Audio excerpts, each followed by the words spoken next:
Mateus capítulo 7, versículo 12, palavras do Senhor Jesus, ele disse assim: portanto, tudo o que vós quereis que os homens vos façam, fazei-lhe também vós, porque esta é a lei e os profetas. Vou ler mais uma vez. Portanto, tudo o que vós quereis que os homens vos façam, fazei-lhe também vós, porque esta é a lei e os profetas. Todas as demais traduções, NVI, NTHL, Bíblia Viva, todas vão no sentido de que aquilo que você quer que os outros te façam, faça você primeiro. Eu vou ler mais uma vez e eu peço para você repetir após mim, bom som em alta voz. Vamos lá? Portanto,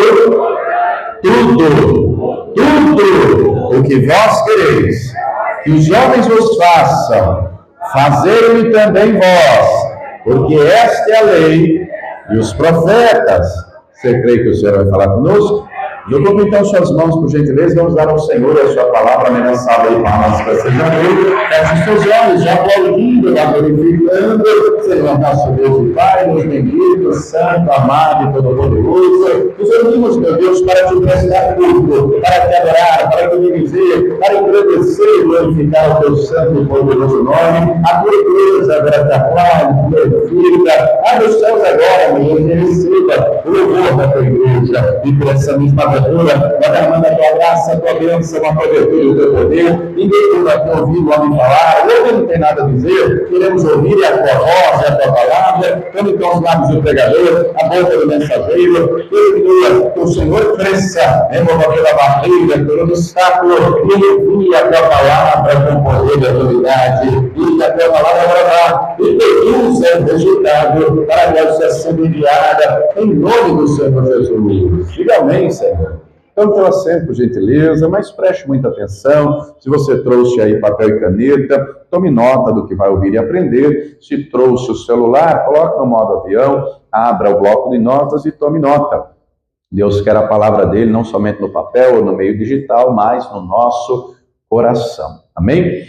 Muito bem. O Sermão do Monte é a pregação, a mensagem, o sermão mais extenso do Senhor Jesus que está registrado nos evangelhos. De tudo aquilo que foi registrado, este ensino aqui, essa mensagem aqui, essa pregação é a mais extensa. Mateus dedica 3 capítulos, os 5, 6 e o 7. Lucas traz somente o capítulo 6 e em Marcos e em João não temos, tamanho detalhe do Sermão do Monte. E Mateus começa com as bem-aventuranças e depois aborda diversos assuntos no capítulo 6, e aqui no capítulo 7 começa no trato com as demais pessoas, e chegamos aqui neste versículo 12, que há quem diga que é a regra de ouro da conduta, há quem diga que é a regra do amor, a regra de vida, de conduta, que baseou a vida de Jesus,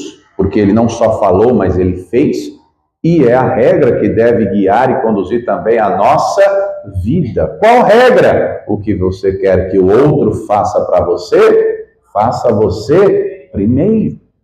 Isso precisa ser aplicado, porque Jesus aplicou, e aplicou em todos os sentidos, e nós também precisamos aplicar e aplicar em todos os sentidos da vida. Se eu quero ser bem tratado, eu preciso tratar bem. Se eu quero receber, eu tenho que primeiro dar. E essa regra é, em primeiro lugar, dar. Por quê? Porque Deus é a fonte de tudo, amados. Deus é a fonte de tudo. Ninguém deu nada primeiro para Deus. Foi Ele que primeiro deu todas as coisas. Ele nos dá vida, Ele nos dá saúde, e é Ele que nos dá também amor. Só o amamos, como disse João, porque Ele nos amou primeiro. É Ele que nos dá tudo, e Ele espera que do mesmo modo que Ele nos dá, como por exemplo, Tiago vai dizer, tem alguém falta de sabedoria? Peça a Deus que dá liberalmente, não lança na cara. Do mesmo jeito que Ele nos dá, que Ele reparte conosco, Ele espera que tenhamos o entendimento e a sabedoria para repartir com os demais, com quem está à volta. Essa regra se aplica em todas as circunstâncias. Eu quero ver com você algumas. A primeira delas, Efésios 5, 28, o casamento. Quando o casamento é forte, a família será forte. Se a família é forte, a sociedade será forte. Isso, inclusive, está escrito no artigo 226 da nossa Constituição, abra aí Efésios 5, eu vou ler o versículo 28, está escrito no artigo 226 que a família, né, é a base do Estado, é a base da nação, e a família tem que ser forte. O diabo sabe disso, que Deus criou a primeira família, o primeiro casal, e não custa repetir, porque vivemos em tempos que há uma verdadeira inversão. Deus criou o homem e a mulher, o Adão e a Eva. Vivemos em dias, outro dia eu vi um vídeo, uma mulher que queria ser homem, e aí essa mulher, ela tomou testosterona, hormônio masculino, essa mulher tirou os seios, essa mulher dali a pouco tinha barba, não é? Essa mulher cortou o cabelo como de homem, no entanto, ela não tirou o aparelho reprodutor. Qual é o aparelho reprodutor da mulher? É útero, é trompa, é ovário, e aí essa mulher, com cara de homem, se casou com um homem, engravidou do homem. E aí a mulher está com um bucho desse tamanho e ela diz que ela é o primeiro homem grávido. Inversão, não? Então, repito, Deus criou o Adão e a Eva, o homem e a mulher. E Deus estabeleceu a primeira família. O primeiro milagre de Jesus foi justamente aonde? Numa festa de casamento. Você sabe muito bem que água não tem cor, não tem cheiro, não tem sabor. Já o vinho tem cheiro, cor e sabor. O que é que o vinho representa biblicamente? Alegria, vida emocional saudável. Ali não é só uma provisão no sentido de havia uma escassez e Jesus proveu. Não, ele está dizendo, sou eu nesse casamento que faça a diferença, que trago alegria, que trago paz, que trago provisão, que trago tudo. Não é?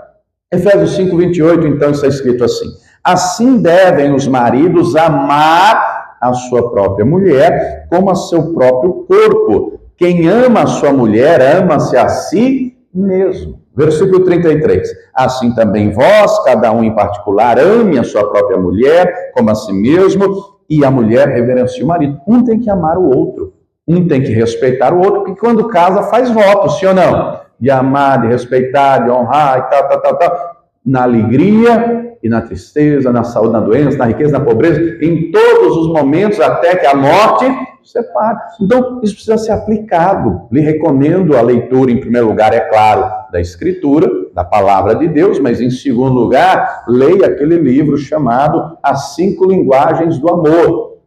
É importante, você aí, irmã, você gostaria de ouvir todo dia um eu te amo? Quem gostaria?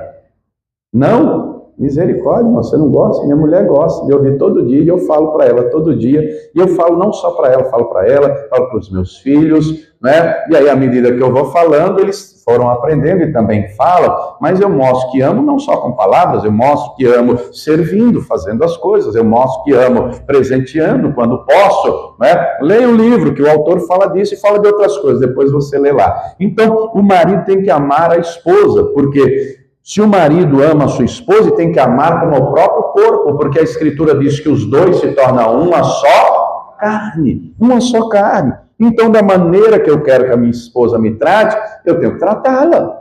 Se eu quero que ela me ame, eu tenho que amá-la. Se eu quero que ela me respeite, eu tenho que respeitá-la. O diabo sabe disso. O diabo sabe que o cordão de 3 dobras não se quebra com facilidade. O diabo trabalha para colocar um contra o outro.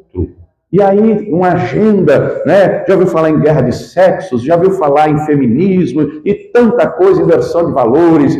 Irmão, se você ligar aí a tua televisão, nos noticiários, você vai perceber marido matando esposa, esposa matando, marido se destruindo, as famílias se destruindo, o diabo trabalhando para colocar um contra o outro. Naquilo que estiver em você, faça a sua parte, ame, abrace, cuide. Naquilo que estiver em você, dê amor. Naquilo que estiver em você, dê respeito, leve paz. Faça tudo que estiver ao teu alcance. Pastor, e se a pessoa não for, não contribuir? Se a pessoa não tiver reciprocidade, o problema é dela, pelo menos você fez sua parte. Quem está entendendo, diga glória a Deus. Fato é que às vezes tem, você já leu 1 Samuel 22, depois você lê lá, os Nabal da vida estão aí, tem uns maridos que é meio doido. Tem umas mulheres que às vezes Jezabel da vida, fazer o quê? Não é teu marido, não é tua mulher? Diga para quem está pela chuta essa manda. Você casou, agora você aguenta o tranco, irmão. Você ora, você dobra o teu joelho, você clama, né? Você intercede, você profetiza, você usa a sua casa, você bota a mão sobre ele, sobre ela, você abençoa, você faz tua parte. Quem entendeu? Diga glória a Deus. Porque a regra bíblica é casamento, tá? Divórcio é exceção da exceção. Para o mundo não é não. Para o mundo não deu certo? Larga, a fila anda, arruma outro. O divórcio é rapidinho para fazer. É assim o mundo. Só que não é assim o que a palavra de Deus fala. Quem entendeu, diga glória a Deus. Então, nós temos que aplicar no casamento, temos que aplicar essa regra na criação dos filhos. Você está aí na carta aos Efésios, capítulo 6, versículo 4. Vá aí comigo, não é? É missão, é responsabilidade dos pais. Efésios 6, versículo 4 diz assim: e vós, pais, não provoqueis a ira a vossos filhos, mas criai-os na doutrina e na admoestação do Senhor, ensinando, instruindo, né? Eu acredito que você certamente recebeu instrução dos seus pais, certamente. E talvez você possa dizer, pastor, e a instrução era, ó, quem aí levou muito couro aí? Só uma meia dúzia? Que bom, né? Os outros, passou lá em casa, o negócio era mais tranquilo, era só castigo, não tinha couro não. Que bom, não é? Mas o pai, a mãe, tem a responsabilidade de ensinar os filhos, falando, corrigindo quando necessário e dando exemplo, não é? Sendo exemplo. Encontramos ordem, anote, depois você lê Deuteronômio 6, a partir do versículo 4, está escrito: ouve, ó Israel, o Senhor teu Deus é o único Senhor, amarás, pois, o Senhor de todo teu coração, toda tua alma, toda tua força, e as palavras que hoje te ordeno estarão no teu coração, e as intimarás aos teus filhos, andando, deitando, levantando em todos os momentos. Provérbios 22:6, ensina a criança no caminho que deve andar, quando ela for adulta, velha, ela não vai se desviar. Seus filhos são sua responsabilidade. Ensine, porque se você não ensinar, o diabo vai querer ensinar. Vou dar um exemplo simples, né? Hoje, na hora do almoço, estávamos lá sentados à mesa, eu, minha esposa e os filhos, e aí o meu filho do meio, João, pegou a garrafa de suco, tinha lá uma garrafa de suco, e aí ele pegou e leu, né? Leu o nome, aí ele comentou para minha filha, quem sabe, é tão bom saber ler, né? Porque qualquer pessoa que sabe ler, bate o olho e lê, entende o que lê. Eu falei, é mesmo, João? Ele falou, peguei rapidinho o celular, já aproveitei o gancho, abri em Daniel capítulo 5, eu falei, lê isso aqui para mim, e botei ele para ler. Ele é para ler, eu falei, lê o capítulo inteiro. Você lembra que está escrito em Daniel capítulo 5? Misericórdia, irmão. Só quem está vivo, diga amém. Eu mandei ler o texto inteiro. E aí depois que ele leu, eu falei, lê devagar para você entender. Depois que ele leu tudo, eu perguntei, o que é que você entendeu? Aí ele falou, que tinha um rei. Eu falei, e aí? Esse rei deu uma festa. E aí, o que mais você entendeu? Apareceu uma mão escrevendo um negócio na parede. Eu falei, e o que mais? O rei entendeu? Ele, não. Eu falei, quem foi que leu o que estava escrito? Ele falou, Daniel. Eu falei, mas por que o Daniel? Ele falou, porque o Daniel é inteligente. Eu falei, só isso? O Daniel só era inteligente? Não tinha mais nada? Não, é porque o Espírito Santo estava na vida de Daniel, Deus deu entendimento para ele. E eu falei, o que mais você entendeu? Que o rei desobedeceu a Deus e morreu naquela mesma noite. Se você não ensinar, o diabo vai querer ensinar. O João Gabriel, meu filho, tem 9 anos de idade. Essa semana saiu uma reportagem na televisão de um menino de 9 anos de idade com um cachorro, entrou num parquinho que o pessoal do bairro, não sei que bairro tinha feito lá um parquinho com os animais. Quem viu a reportagem? E estava lá para as crianças brincarem, os filhotinhos. O menino de 9 anos foi com o cachorro e soltou o cachorro para matar os animais. Quando o pessoal chegou no outro dia, foi pegar as filmagens para ver, ele soltou o cachorro em cima dos bichinhos e o cachorro devorava e o menino socando os animais. O menino arrancando o pescoço de coelho, filhote. 9 anos de idade. Não estou falando isso para dizer que meu filho é melhor do que ninguém. Eu estou falando porque eu entendi a responsabilidade. Eu tenho que ensinar meu filho. Você tem que ensinar o seu. Porque se você não ensinar, o Satanás vai querer ensinar. Vai querer ensinar. Se você deixar na mão aí, não deixe não. Tome cuidado com o que vê. Tome cuidado com o que assiste. Não dê um celular na mão da criança e ache, não, é só joguinho. Vai ver, não. Que tem de endemoniado aí participando do joguinho online, disso, daquilo. Você toma cuidado, você vigia. A sua família é sua responsabilidade. Ensine os seus filhos. Você gostaria de ter sido ensinado? Você não foi ensinado? Antigamente o negócio era mais severo. E muita gente, eu cresci apanhando, hoje eu não vou fazer isso com meu filho. Não estou falando de bater, de espancar, mas de ensinar. Hoje você conhece a verdade do Evangelho. Graças a Deus, eu não cresci no Evangelho, eu me converti depois. Minha família não era, hoje graças a Deus a maioria já é, mas não era. Mas para a glória de Deus, os meus filhos já nasceram num lar cristão. Já nasceram no lar, então a responsabilidade minha é maior ainda, de ensinar com palavras, de ensinar corrigindo e principalmente de ensinar com o exemplo. Fiquei muito feliz a primeira vez que eu ouvi minha filha mais velha de 15 anos dizendo que quando for casar, lá na frente, não tem pressa não, tá? Eu já brinquei com ela, depois que você fizer a faculdade, tiver dinheiro, tiver sua casa, aí você pensa em namorar e casar, e você ora primeiro, faz que nem seu pai fez. Eu brinco com ela, eu orei muito, Deus me deu sua mãe, ela orou pouco. Olha aí, né? Que pena para ela que orou pouco, eu orei bastante, eu sou um homem de fé, eu sou um homem de oração, tenho fé até eu tô tendo outro, mas depois você ora, né? Aí eu brinquei com ela, falando, né, que ela deveria primeiro fazer a faculdade, tal, mas porque ela ficou feliz, ela falou que quando for casar, quer que o marido seja igual o pai. Olha só, porque ela vê exemplo dentro de casa, e os pequenos já disseram que é uma esposa que seja como a mãe. Para a glória de Deus, damos exemplo. Isso é bíblico, querido. Diga para quem está do lado, seja você o exemplo na sua casa, tá? Não se conforme em não ser exemplo na sua casa. Ensine, instrua. O que você quer que os outros se façam, faça você primeiro. Isso se aplica em todas as circunstâncias. Colossenses capítulo 3, nos relacionamentos com amigos, vizinhos, colegas de trabalho. Colossenses 3, eu vou ler a partir do versículo 12, que diz assim: revesti-vos, pois, como eleitos de Deus, santos e amados, de entranhas de misericórdia, benignidade, humildade, mansidão, longanimidade. Entranha o que está dentro, tá? É o profundo do coração. Versículo 13. Suportando-vos uns aos outros e perdoando-vos uns aos outros. Se algum tiver queixa contra o outro, assim como Cristo vos perdoou, assim fazei vós. Meu irmão, vai ter queixa. Por que vai ter queixa? Porque nós não somos perfeitos, nós temos que entender isso. Seu marido não é perfeito, sua mulher não é perfeita, seu pai e sua mãe não são, seus filhos não são, o pastor da igreja não é, os obreiros não são, lá no trabalho, na vizinhança não tem gente perfeita. Qual a única pessoa perfeita que, né, do universo? Eu comigo, é Jesus Cristo. Ele é perfeito, ele não falha, ele não erra, mas eu e você falhamos e erramos. Agora, quando você erra, quando você falha, você vai orar e falar com Deus, você espera qual seja a resposta de Deus? Quando você se arrepende e pede perdão, você espera que Deus diga o quê? Não aguento mais você. Você acha que Deus vai dizer isso? Você espera isso de Deus? Não aguento mais olhar para a tua cara. Você espera Deus dizer, eu não vou te perdoar não. Já deu sua cota, ó, já topou, já deu. Não vem mais não, quero mais saber. Você espera ouvir isso de Deus? Quando você ora, você espera o quê? Que Deus vai perdoar. Só que do mesmo jeito que ele nos perdoa, ele deixou claríssimo na Escritura que quem também não perdoa não será.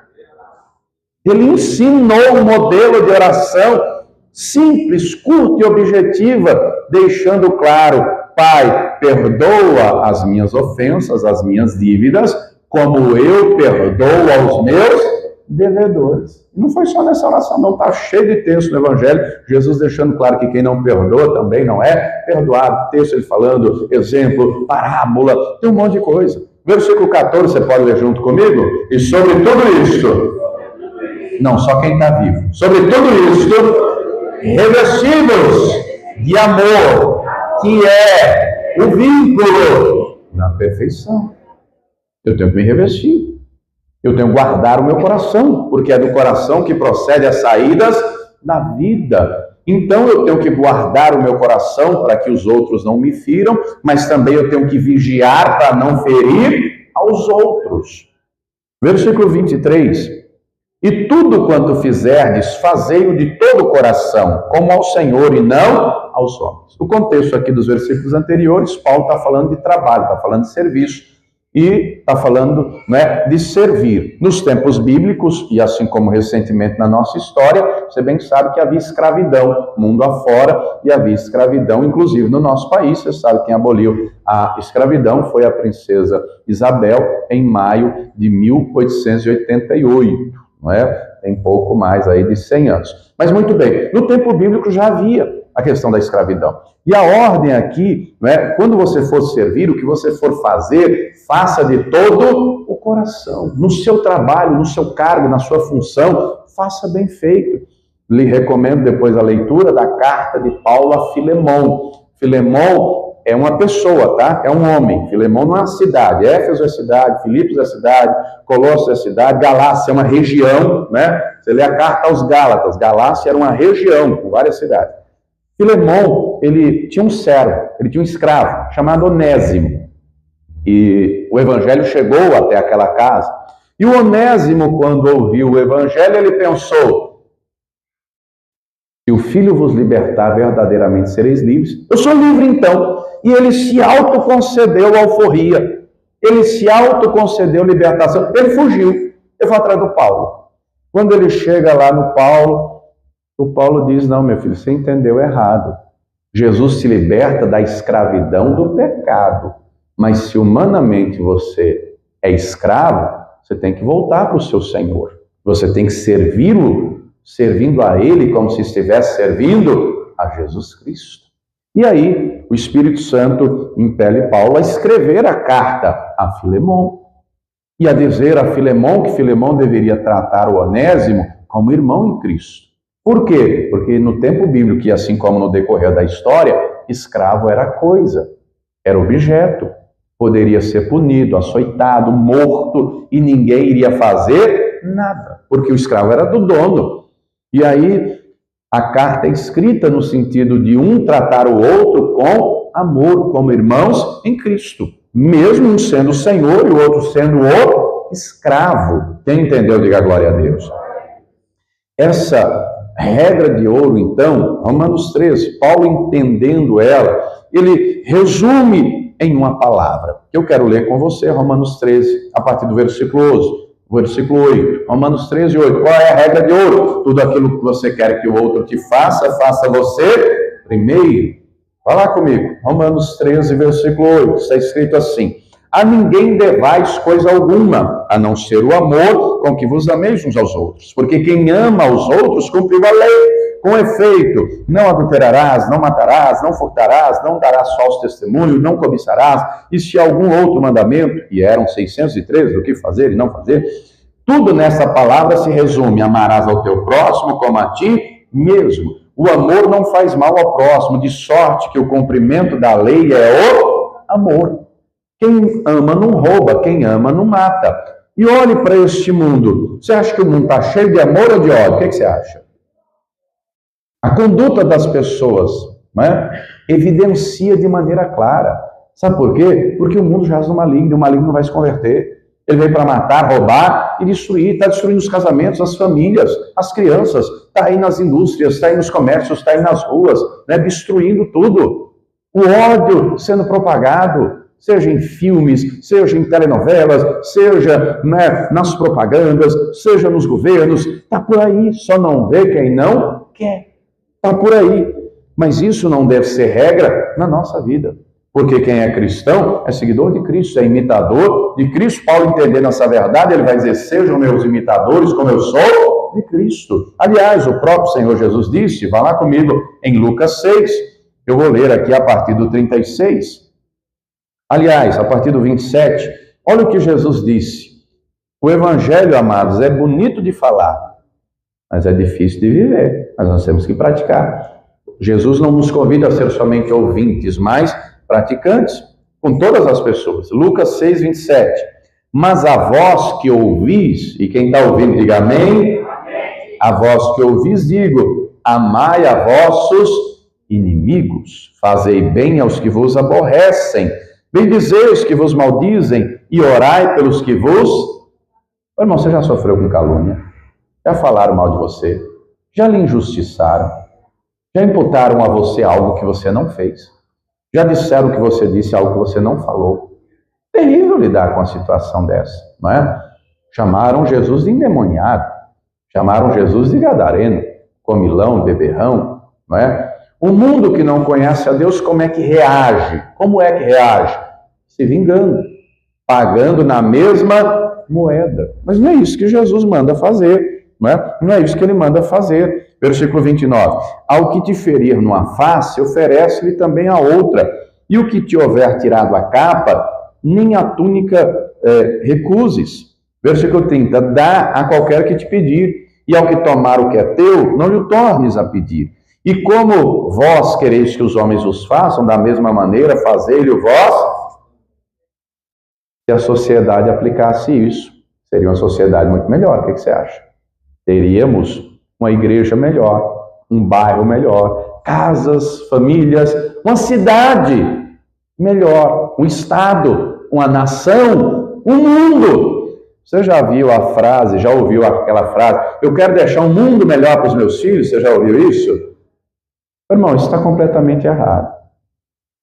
Pense em deixar filhos melhores para o mundo. Prepare eles para ser a diferença, para fazer a diferença, para viver a verdade do Evangelho, para praticar, para ser não só ouvinte, mas praticante da palavra. E aí muita gente se preocupa, o mundo. Meu irmão, querido, querida, se preocupe em treinar seus filhos, ensinar seus filhos, instruir sua casa. Se preocupe em dar exemplo e viver a verdade do Evangelho, porque a nossa vida é momentânea, passageira, comparando com a eternidade. Versículo 36, olha o que o Senhor diz. Sede, pois, misericordiosos, como também é misericordioso o vosso Pai. Deus é Deus de misericórdia, mas tem gente que quer misericórdia para si e juízo para os outros. Eu já ouvi um ou outro crente orando, quando se vê diante de uma situação, pega ele, Deus, pega não! Você já viu isso? Eu já vi. Então, irmão, não anda com Deus, não. Pode estar na igreja, pode ser batizado, pode até estar no altar pregando, só não anda com Deus. Porque quem anda com Deus se parece com Deus. E Deus é Deus de misericórdia. Ô, pastor, mas Deus não faz justiça? Sim, Ele, não é você. Não é? É Ele, Ele faz. Ele aplica porque Ele julga com reta justiça. Ele faz, não é? Mas antes da justiça, diga comigo, é a misericórdia. Antes da justiça é a misericórdia, não é? Antes da justiça é a misericórdia. Versículo 37, não julgueis e não sereis julgados, não condeneis e não sereis condenados, soltai e soltar-vos-ão. Jesus dá exemplo disso, amados. Não é? Começa o Sermão do Monte com as bem-aventuranças, dentre elas, não é? Dentre elas, ele vai falar, bem-aventurados os misericordiosos, porque eles alcançarão misericórdia. Ele manda não julgar, ele deu exemplo disso. Você já leu João capítulo 8, o episódio da mulher adúltera? Pega lá, supostamente em flagrante adultério, é jogado aos pés de Jesus, todo mundo com pedra na mão, dizendo a lei manda apedrejar, e você diz para fazer o quê? E ele vai dizer, quem estiver sem pecado, que atire a primeira, e soltaram as pedras e foram embora, e ele pergunta para a mulher, cadê os seus acusadores? Ninguém te condenou? Eu também não te condeno. Vá e não peques. Não é que nunca mais na vida a mulher ia pecar, né? O que ele está dizendo, compreenda. Se case, regularize a situação, abandone o pecado. Tem gente que não entende isso. Como assim, pastor? Irmão, Davi adulterou uma vez, ele não viveu adulterando. O Jonas fugiu uma vez, não viveu uma vida de fuga. O Abraão mentiu uma vez, mas não viveu uma vida de mentira. Deu para entender? Errar é humano. Diz o ditado que persistir no erro é o quê? O pecado, às vezes, é um tropeção. Às vezes, é um escorregão. Tropeçou, caiu, levanta. Senhor, eu não consigo. Estende a mão, Senhor, me ajuda. É promessa dele. Ele diz que eu, Senhor, teu Deus, então, para a tua mão direita, e te digo, não temas que eu... O que não pode é querer ficar caído. Deu para entender? Porque tem gente que julga, condena e executa. Esses dias o irmão estava me contando aqui um caso. Ele trabalha ali numa empresa, próximo ali na Vila Gustavo, e tem um bar assim próximo da empresa. E aí disse que um rapaz estava lá tomando um refrigerante no bar, funcionário, colega dele da empresa, ele é porteiro da empresa, e aí, dali a pouco, aparece lá uma moça, o camarada não sabia nem quem era, e falou, paga um negócio para mim. E aí disse que o rapaz falou, eu não sou obrigado a pagar nada para você. A moça sai, chama o pessoal que morava perto, e disse, olha, aquele fulano lá que está assim no bar, abusou de mim, fez isso e isso. Mentiu. Os camaradas pegaram, foram lá no bar, arrancaram o camarada do bar, espancaram ele. Está no hospital até hoje. Isso tem quase um mês. Julgaram, condenaram e executaram a pena. Meu irmão, tem gente fazendo a mesma coisa, com a língua. Julga, condena e já manda o açoite da língua. Tome cuidado. Não julgue para que você não seja julgado. Antes de você ver o cisco do olho do outro, vê a trave no teu. Quem está entendendo, diga glória a Deus. Versículo 38. Dai e ser-vos-á dado. Boa medida, recalcada, sacudida e transbordando vos darão, porque com a mesma medida com que medides, também vos medirão de novo. O Senhor deixou claro, mas bem-aventurada coisa é dar e receber. Atos 8, 35. Então, primeiro dá. Quando ele foi questionado a respeito do tributo, não é, se era lícito ou não pagar, ele pediu para mostrar uma moeda, e ele pergunta, de quem é esse rosto? Disseram de César. Ele disse, dai a César o que é de César, e a Deus o que é de Deus. Paulo, entendendo isso e aplicando, ele vai dizer, a quem tributo, tributo. E o César, irmão, é igual ao banco. César é o governo, tá? Como assim, pastor? Tem coração, não tem cofre, tá? Se você não pagar os tributos, se você não pagar o imposto do seu carro, César manda seu carro a leilão. Se você não pagar os tributos do seu imóvel, sua casa, seu apartamento, seu sítio, vai para leilão, né? A receita, o leão, está com a boca aberta para abocanhar os tributos. Então, Romanos 13, Paulo fala, a quem tributo, tributo, a quem imposto, imposto, a quem temor, temor, a quem honra, honra. Diga para quem está ao teu lado, nós devemos entregar a Deus a nossa honra, devemos honrá-lo com temor, com reverência, porque o nosso Deus é vivo, é santo, é fiel, é poderoso, e quem honrar, quem honra, será honrado também. Mas nós precisamos aplicar a palavra. Não adianta só ouvir, e o que tem de gente só ouve e não pratica. Nós temos que praticar. Como então praticar? Em primeiro lugar, 3 coisas aqui que eu separei. Primeira delas, observar quem está à volta. Meu irmão, nós vivemos num tempo que é tanta correria, as pessoas vivem para lá e para cá, o tempo é curto, o tempo passa rápido, e a pessoa acorda cedo e dorme tarde, trabalha, isso às vezes sequer observa quem está do lado, porque não consegue tão distraído que está. Minha esposa estava mostrando um vídeo, um pai sentado aqui do lado de uma escada rolante, a escada rolando subindo assim, tem um negócio, ele sentado aqui no shopping, ele sentado aqui no celular, conversando com alguém, e o filhinho do lado, devia ter uns 4, 5 anos de idade. A criança em cima aqui do negocinho também da escada. E o pai conversando, o pai conversando, o pai não percebeu. O menino segurou no negócio da escada rolante e começou a subir. Começou a subir, e o pai no telefone, Ney! Aí um outro cidadão percebeu aquilo, o camarada veio correndo, passou na frente do pai, foi porque ele percebeu que na hora que a escada chegasse lá em cima, tinha a laje, o teto, né, a criança ia ter que soltar, ia cair, o camarada foi para ali. O pai, quando viu o outro correndo, que se assustou, quando ele olhou, cadê a criança? Correu para a escada para querer subir, o outro, que nem pai era, foi lá e ficou esperando, e você via no vídeo ele assim, ó, esperando, na hora que o menino caiu, o rapaz segurou. Graças a Deus que Deus mandou esse anjo para dar o livramento para essa criança. O que tem de pai que esquece filho dentro do carro e a criança morre num estacionamento de shopping, num estacionamento, né, descoberto, queima dentro. Você já viu o caso assim? Pergunto para quem está do teu lado. Tu não está distraído assim não, né, Marta? Não é teu caso não, né, Marta? Claro que não, pai. Eu quero esse, pastor. Eu sou Maria, pastor. Tá amarrado, eu sou Marta, não. Observe quem está à sua volta. Não deixe as coisas te distraírem. Não é? Te distrair, observe. Filipenses 2, versículo 4, está escrito assim: não atente cada um para o que é propriamente seu, mas cada qual também para o que é dos outros. Meu irmão, a regra bíblica é primeiro Deus, depois o outro, depois você. Essa regra de eu primeiro é diabólica. Já leu Isaías 14? Eu subirei, eu me assentarei, eu serei, eu farei, eu. Eu quem? O Satanás. Eu em primeiro lugar. Irmão, o que tem de pessoa que ama a si mesmo, o que tem de pessoa, não é, que canta com grande astúcia diante do espelho, o que tem de gente narcisista. Já ouviu falar no Narciso? Narciso era grego, certa feita ele está passando à beira da água, ele vê a imagem dele, ele fala, sou o homem mais lindo do mundo. Talvez se fosse dos nossos dias, cantaria aquela música que diz assim, esse cara sou eu, não é? Cantaria com grande astúcia diante do espelho. Meu irmão, esse negócio de você em primeiro lugar está errado. Primeiro é Deus, depois o outro. Olha o versículo 5, você está comigo em Filipenses 2? Versículo 5, quem está vivo ainda diga amém. De sorte que haja em vós, em nós, na igreja, nos irmãos, os cristãos, em quem é seguidor de Cristo, o mesmo sentimento que houve também em Cristo Jesus. Se você tiver uma caneta, grife a palavra sentimento, porque dá a ideia de algo abstrato. O Senhor não nos amou só de maneira abstrata, não agiu por nós só na teoria. Se você tiver caneta, grife aí sentimento, escreva atitude.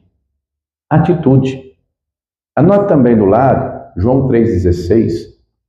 Você sabe o que está escrito em João 3,16? Você pode repetir junto comigo? Porque Deus, não confere, porque Deus amou o mundo de tal maneira que deu o único Filho para que todo aquele que nele crê não pereça, mas tenha vida eterna. Eu estou em Deus que não seja essa terra. Eu quero que está dentro de nós. Eu morri e envelhecer para provar que nos ama e ressuscitar a terceira dia. E ele está lá direito do Pai, intercede por mim e por você. Qual é o sentimento que deve ter no nosso coração? E o texto continua. Ele se esvaziou da sua glória, ele foi obediente até a morte de cruz. Qual o sentimento? Servir o outro. Qual o sentimento? De dar importância ao outro. Mas muita gente só dá importância a si. Observa quem está à sua volta. Presta atenção. E depois de observar, não é? É ter empatia. É se colocar no lugar do outro. Meu irmão, a gente vive e as pessoas à nossa volta são diferentes. Você já reparou isso ou você nunca percebeu isso? Tem pessoas diferentes, tem gente que é alto, tem gente que é magro, é baixo, tem gente que é magro, tem gente que é gordo. Mas não é só questões físicas, não. É comportamento. Tem gente que é dominador. É ele que domina, ele que faz, ela que faz. A pessoa dominadora, ela tem que ser reconhecida, ela que faz. Tem gente, né, que já é mais brincalhão, tudo tem que ser dando risada, brincando. Você conhece gente assim? Tem gente que é calculista, tudo tem que ser planejado. Você chama uma pessoa, vamos comer a pizza? Quando, onde, quanto é a pizza? A pessoa calcula tudo. Ela tudo ali tem que ser extremamente organizado. Onde vai, que hora vai, quanto é. Vai beber o quê? É suco, é refrigerante? Tá? Quanto é? Eu tenho que saber, porque eu não posso ir desprevenido. Tem gente que é assim, não é? Tem gente que é assim. Tem família, que a família como é que eu posso dizer, é meio que aglutinada, é todo mundo lá, vamos fazer o churrasco, é a família inteira. Aí pega a carne daqui, pega não sei o que lá, e abre a geladeira e come, tá todo o povo lá. É assim a família. Tem família que não é assim não, irmão. Tem família que se vê uma vez no ano e olhe lá. E quando chega em casa, fique onde o outro falar para você, se mandar sentar no sofá, vai ficar sentado no sofá. Ninguém mexe em geladeira de ninguém. É todo mundo. Tem família que fala, é aquela feira lá. E tudo bem. Tem família, você ouve um mosquito andando. Todo mundo é aquele tom de voz sereno, tranquilo. Cada um de um jeito, irmão. Jesus lidou com todo mundo. Em primeiro lugar, ele passou uma noite inteira, uma vigília de oração, porque pela manhã ele tinha uma decisão a tomar. Ele iria escolher 12. E ele escolheu gente difícil, não é? Ele mesmo diz, foi o Pai que me deu. Foi Deus que deu. João 17, ele diz isso. Dentre esses 12, você lembra o nome dos 12? Misericórdia, não. Você lembra ou não lembra? Como era o nome dos 12? Misericórdia, irmão. O negócio tá difícil, hein? Por exemplo, o mais conhecido eram 3. Quais eram os 3 mais conhecidos? Aí você lembra, né? Estou falando, você tem que fazer o curso de teologia. Os mais conhecidos eram o Pedro, o Tiago e o João. O Pedro era difícil, era bruto, era impulsivo, não tinha entendimento. Jesus diz assim, quem tiver dinheiro, compra a espada. Sabe o que Pedro pensou? Eu acho que ele está precisando de um segurança particular. Esse negócio aí dele ficar falando que vai para Jerusalém, que vai morrer, eu acho que ele precisa de um segurança. Sou um camarada forte, eu vou comprar essa espada aí e eu vou andar com ela na bainha. Ninguém chega aqui não. Se chegar, eu meto a espada. Ninguém vai tocar em Jesus, não mexe, não. E ele comprou a espada. Ele botou a espada na bainha. Ele achou que estava pronto.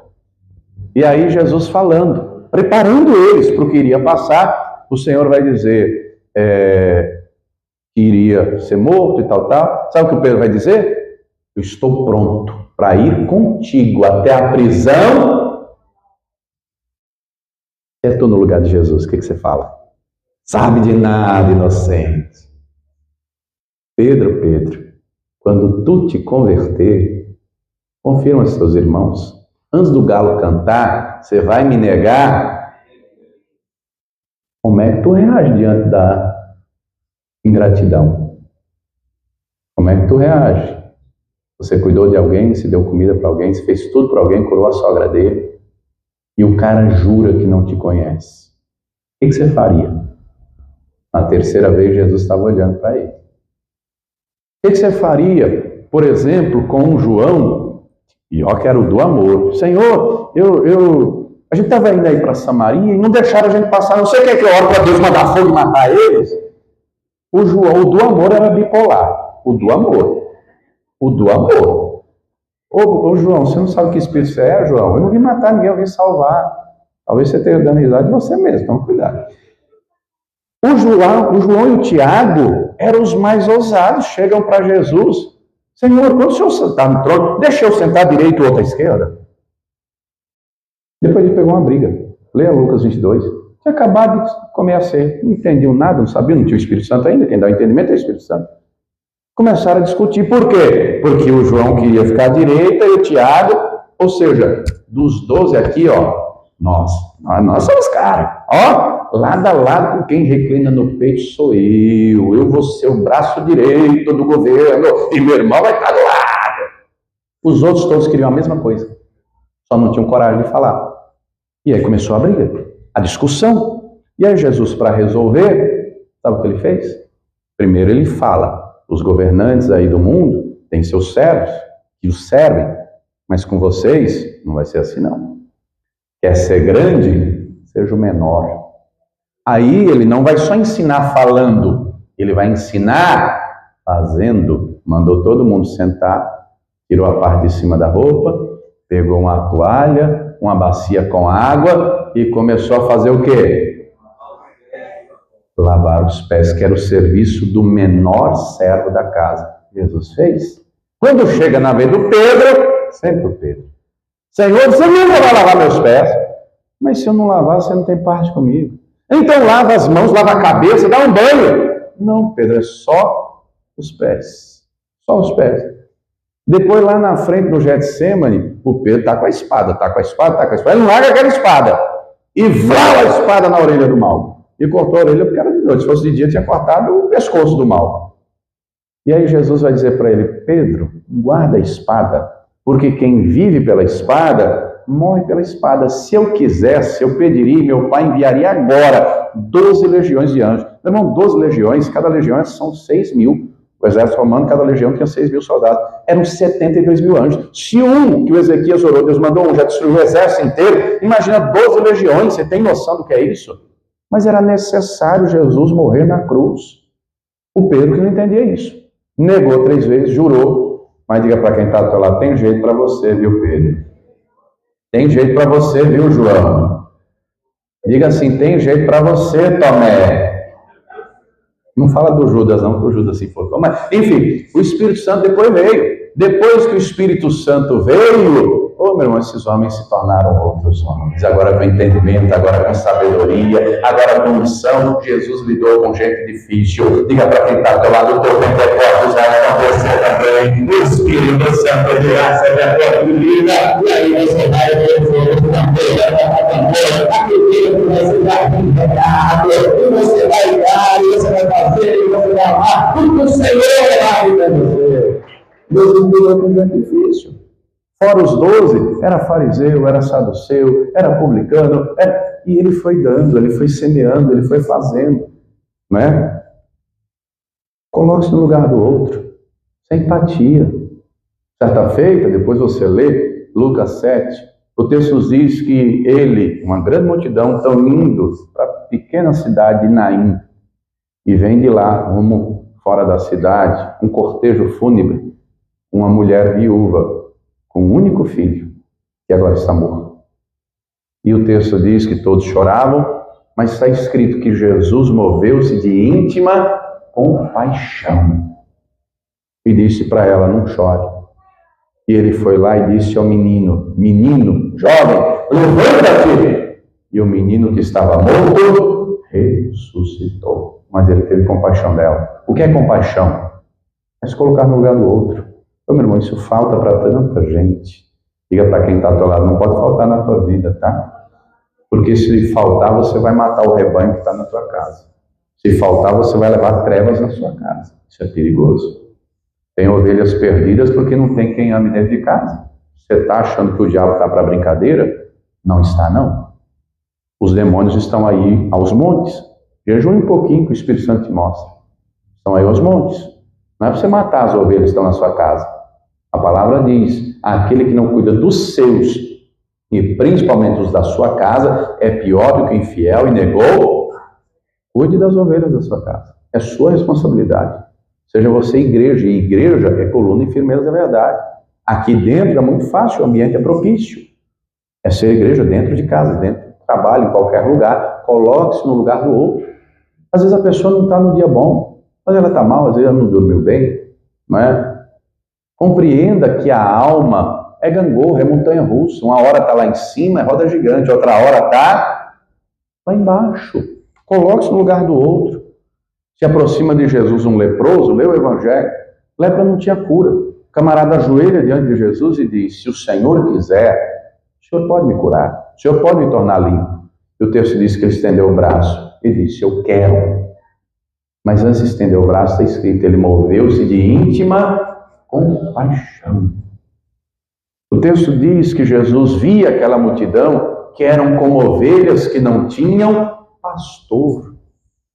Antes de multiplicar pães, o povo, os discípulos diziam, manda essa turma embora, está no deserto, já vai escurecer. E aí Jesus diz, vamos dar comida para eles. Porque se eles forem embora sem comer, eles vão desfalecer.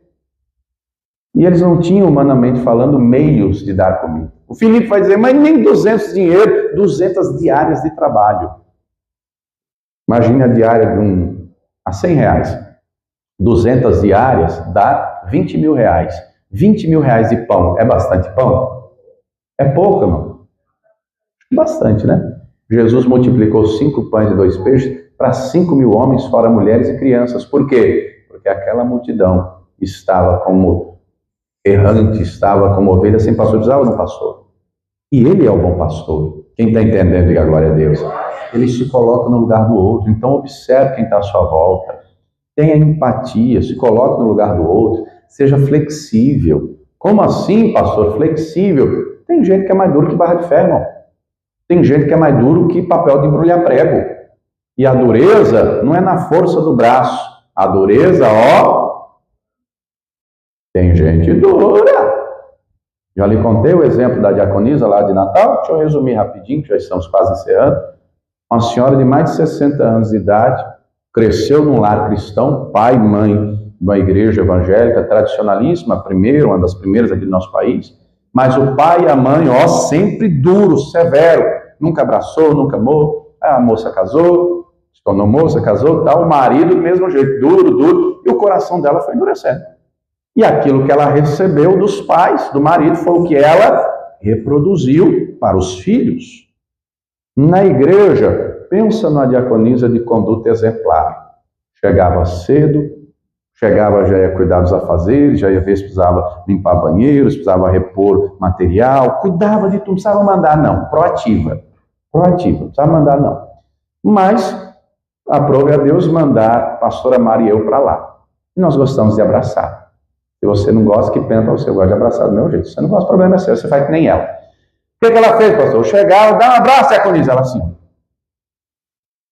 Eu dou um abraço aqui, ela, eu não gosto de abraço, pastor. Eu falei, não tem problema, eu gosto. E aí eu abraçava ela com o braço. Minha esposa abraçava ela com os braços. Mas estava grudada assim. E aí foi indo, e todo dia era a mesma coisa. Vem cá, diaconisa, dá um abraço, ela. Não gosto de abraço, pastor. Eu falei, eu gosto. Aí chegou um dia que o Espírito Santo me pegou lá, eu chamei ela, eu falei, o negócio é o seguinte, a senhora tem idade para ser minha mãe, mas aqui na igreja, o pastor sou eu. Abaixo de Jesus, a maior autoridade aqui sou eu. Então a senhora vai fazer o seguinte, quando a senhora chegar, não é para ir para banheiro, não é para ir ver nada. Quando a senhora chegar na igreja, a primeira coisa, vá na minha sala, porque eu quero um abraço. Não, pastor, não sei o quê. Eu falei, faça o que eu estou mandando. O pastor aqui sou eu, obedeço. A senhora é rebelde. Não, pastor, sim senhor. Chegou o primeiro dia, bateu lá na porta, estou desconfiado. Pastor, aí, ô, diaconisa, vem cá, querida. Minha esposa do mesmo jeito, vem cá, entra, vamos. Já deu um abraço e ela. E aí foi um dia, foi dois, foi três, foi uma semana, foi dias. Aí os dias foram passando. Você já viu aquele ditado que diz, água mole em pedra dura? Diga para quem está ao lado, tu tem essa perseverança? Ou tu é molenga que desiste fácil? Eu não desisto fácil, não. Os dias foram passando. Dali a pouco, ela, ô, meu pastor, pastora querida. Aí já ia abraçando a minha esposa. Dali a pouco, ela já vinha com um abraço. Aí dali a pouco abraçava. Aí dali a pouco, pastor, quer um cafezinho? Vai, quero. Dali a pouco, quer um cuscuz? Vai, quero. Eu amo cuscuz, é ouro. Cuscuz é maravilha. Quem gosta de cuscuz aí também, diga glória a Deus. Eu amo cuscuz. Deus foi tratando o coração. Tem uma ali que ama mesmo, viu? Tem uma ali que ama. E aí Deus foi tratando o coração dela. Para a glória de Deus, né? Quando saímos de lá, fomos transferir lá no Natal, lembro até hoje, ela olhando para minha esposa e eu, poxa, e agora quem é que vai me abraçar? Diga para quem está ao teu lado, o que você quer que os outros façam, faça você primeiro. Aí eu falei para ela, querida, continue a senhora abraçando, ainda que os outros não te abracem, faça você. Jesus deixou claro, né? Jesus deixou claro, tudo que vocês querem que os outros se façam, faça você. E você está disposto a fazer? Se coloque de pé, por gentileza, se coloque de pé. Só dá aquilo que tem, ninguém dá aquilo que não tem. E preste atenção. No decorrer da vida, nós levamos uma bagagem. E essa bagagem, muitas vezes, ela é pesada. Que bagagem, pastor? Os traumas, as palavras, as situações, as circunstâncias que passamos desde a infância, aliás, desde até o ventre da mãe, não é? Levamos para a vida. A Escritura deixa claro que o Senhor quer que vivamos em novidade de vida. A Escritura deixa claro que quem está em Cristo, nova criatura é. As coisas velhas já passaram, tudo se fez novo. Não adianta só estar na igreja e não ser igreja. Falar de amor é lindo, mas a Bíblia não pede só para falar, é para amar. Falar para os outros sobre perdão é lindo, o difícil é perdoar, mas é para praticar. O Evangelho é prático. Vivemos em dias que está cheio de gente que é só frequentador de igreja. Ô, irmão, eu não quero ser frequentador de igreja. Se você quer, que pena para você. Eu quero ser participante do Evangelho. Deu para entender? Viver o Evangelho, levar o Evangelho é prático, é para o dia a dia, é para dentro de casa, com o marido, com a esposa, com os filhos, é para o trabalho, é para todas as situações da vida. Não se limite a ser um frequentador de igreja, seja membro do corpo de Cristo, porque a igreja do Senhor está edificada na rocha eterna, e a rocha eterna é Ele. A igreja do Senhor está fundamentada na palavra dEle, e é um povo que ora, é um povo que jejua, é um povo que vive a verdade do Evangelho, porque senão vai ser hipócrita. Vai ser igreja da porta para dentro e fariseu da porta para fora, e temos que nem da porta para dentro. Tome cuidado com isso. Isso é perigoso, não é? Isso é perigoso, isso está nos altares. Tem pastores que pregam e terminam a pregação, vão para o gabinete, não abraçam ninguém. Não amam ninguém, não cuidam de ninguém, não visita ninguém. Está cheio aí, aos montes. Porque tem de gente que chega ao culto e nem sequer cumprimenta quem está do lado com a paz do Senhor. Tome cuidado, querido. Só damos aquilo que temos. E se tem algo ruim aqui dentro, precisa ser tirado. Se tem ferida, precisa ser tratada. Se o coração está quebrado, precisa ser consertado. Se está sangrando, o Espírito Santo vai derramar bálsamo. Quem está entendendo, diga a glória a Deus. Paulo, entendendo essa verdade, ele diz, sejam meus imitadores como eu sou em Cristo. Preste atenção. Jesus sabia com quem ele lidava. Eram 12 homens difíceis. A sociedade da época era difícil. Será que nos nossos dias tem muita diferença? As pessoas são diferentes. Mas Jesus dava sem esperar receber em troca. Dava sem esperar receber. Quando ele fala com o Pedro negou 3 vezes, Depois, lá na frente, João 21, ele vai restaurar a vida do Pedro. Perguntando o quê? Qual foi a pergunta que ele fez 3 vezes para o Pedro? Você lembra? Simão Pedro, tu me amas? E as 3 respostas foram sim. Por que 3 perguntas? Porque ele negou quantas vezes? 3. E nas 3 respostas que o Pedro diz sim, o Senhor dá o mesmo encargo. Apacenta as minhas ovelhas. Preste atenção.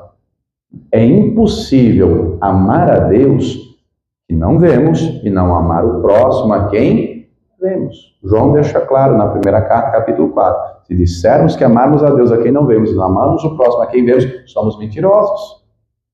Não adianta dizer eu amo a Deus e não amo meu marido. Ô, pastor, mas o marido é um Nabal, ore por ele. Pastor, mas a mulher é uma Jezabel, ore por ela. Pastor, meus filhos os dois, ora por eles. Clama, intercede, dá exemplo. Né? Ajoelho no chão. Quem está entendendo que agora é, pastor, meu patrão faraó, faz a tua parte. Pastor, meu patrão pior que o Labão. Seja fiel a Deus. Deus honrou Jacó, Deus honra você. Deus usou o faraó para colocar José num alto poço. Deus usa o faraó, porque quando Deus manda, até o diabo obedece. Quem está entendendo, diga glória a Deus. Seja você a diferença. Tenha entendimento em quem dá o Espírito Santo para compreender que nem todo mundo vai trazer reciprocidade àquilo que você der. Como assim, pastor? Jesus amava, mas nos seus dias nem todos o amavam. Chamavam ele de beberrão, de gadareno, de endemoniado. Ele não deixou de amar ninguém. Quando Judas o trai com um beijo, ele chama Jesus do quê? Judas chama Jesus chama Judas de quê? De amigo, porque para Jesus ele era. Se ele se perdeu, o problema é dele. Se Judas tivesse corrido para a cruz no último instante, você acha que Jesus seria perdoado? Sim ou não? Mas Judas não correu para a cruz. Ele correu para o lixão e se enforcou. Olha só, cada um dará conta de si a Deus. Cada um dará conta de si. Olhe por você mesmo. Tome cuidado com o seu coração. O que você quer que o outro, e seja esse outro quem for, marido, esposa, filho, pai, mãe, irmão, quem for, o que você quer que o outro te faça, faça você primeiro.